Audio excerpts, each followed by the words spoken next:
مجھے ایک مہمان آ کے میرے ساتھ بیٹھ گئے. آپ کے ساتھ بیٹھ جاؤں؟ کرسیاں نہیں تھیں اور آپ بیٹھے ہوئے تھے کرسی میں. بسم اللہ بیٹھیے. کہنے لگے میں میمن ہوں, میری 21-40 نسلیں, ہم سب کسائی ہیں اور ہمارے ہاں دولت بے بہا ہے, اور آج میں اپنی دولت کا راز بتاؤں. کہنے لگے کہ میری نسل در نسل ہم کسائی ہیں, کسائیوں کا کام کرتے ہیں, کیونکہ کسائی کوئی قوم نہیں پیشہ ہے. ہماری روحانی منزل کے ساتھ جو خاندان رہتا ہے عباسی ہیں, لیکن پیشہ کسائیوں کا ہے.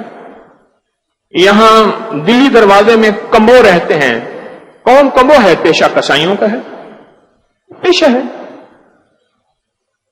میں حیدرآباد میں گیا اپنا اس میں کوٹدو میں, وہاں بلوچ رہتے ہیں بلوچ, پیشہ کسائیوں کا ہے. تو کہنے لگے کہ دو چیزوں کی وجہ سے, اور یہ دو چیزیں آپ سن لیجئے. ایک, ہمارے بڑے ایک جانور کے سامنے دوسرا جانور ذبح نہیں کرتے تھے, اس کی آہ نہیں نکلواتے تھے. اور ہمارے بڑوں میں مشہور ہے جانور کی آہ سے بچ جانا, یہ تیرا رزق بھی کھا جائے گی, تیرا دھن بھی کھائے گی, تیرا سر بھی کھا جائے گی. ایک, اور یہ آقا کا فرمان میں حدیث میں موجود ہے, ایک جانور کے سامنے دوسرا جانور کو ذبح نہ کرنا, اس کو نظر نہ آئے. مرغیوں میں دیکھا مرغیوں کے سامنے مرغیوں کو ذبح کر رہے, اور باڑوں میں دیکھا ایک جانور کھڑا ہے لائن لگا کے دوسرے کو کر رہے. نہ نہ نہ, وہ بڑا سمجھدار ہے, بس صرف بول نہیں سکتا, باقی عقلیں سمجھیں. یہ راکھ میں لے نہیں ہوتے, لوگوں کے رکھے ہوئے پالتو جانور ہوتے ہیں, ساری دنیا بلائے نہیں سنتے, اور مالک ایک اشارہ ایسے کرے. اب میری تو آواز نہیں نکلتی اس ہاتھ کی چٹکی کی, جو میں بجانے کی بڑی کوشش کر رہا ہوں, آواز نہیں نکلتی. ایسے ہاتھ کی چٹکی بجاتے ہیں اور یوں آتا ہے, بس بول نہیں سکتے, سمجھدار بہت ہیں.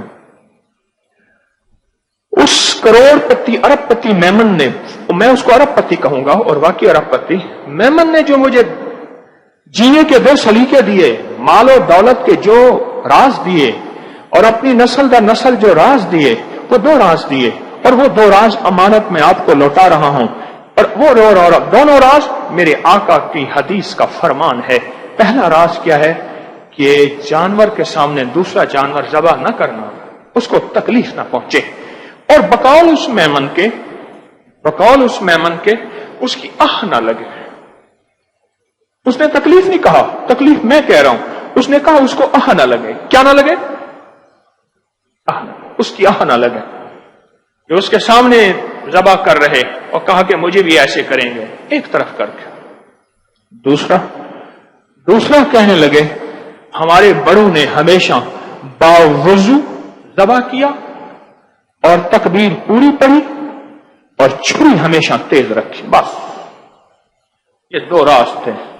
باوضو, اس نے دو رازوں میں 3 راز بیان کیے ہیں بنیادی طور پہ, اور اگر میں اس کو کھولوں تو 4 راز ہو جاتے ہیں. ایک باوضو, دوسرا تکبیر پوری پڑھی, بسم اللہ اللہ اکبر, یہ تکبیر ہے ذبح کرتے ہوئے, اور تیسرا چھری تیز تھی. اس نے 2 راز بیان کیے, اور بنیادی طور پر یہ 4 راز ہیں. پہلا راز, ایک جانور کو دوسرے جانور کے سامنے بچائیں, اور دوسرا راز چھری تیز, تیسرا راز باوضو, اور چوتھا راز تکبیر پوری پڑھیں, بسم اللہ اللہ اکبر.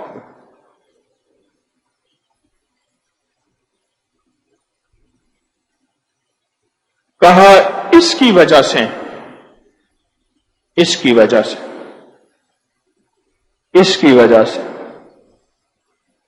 رب نے ہماری نسلوں میں دولت دولت دولت دولت دولت دولت دولت دی ہے.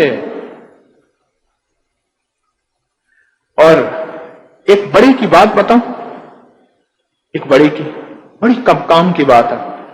ترازو مسلمان کے پاس نہیں تھا, بس ختم. 1947 سے پہلے مسلمان کے پاس ترازو نہیں تھا. تجارت بنیے کے پاس تھی, مسلمان کے پاس مزدوری اور زراعت یا اور چیزیں تھیں. ترازو سے مراد ہر وہ چیز جو ترازو میں تلتی ہے. ذرا غور سے سنیں, توجہ سے بیٹھیں.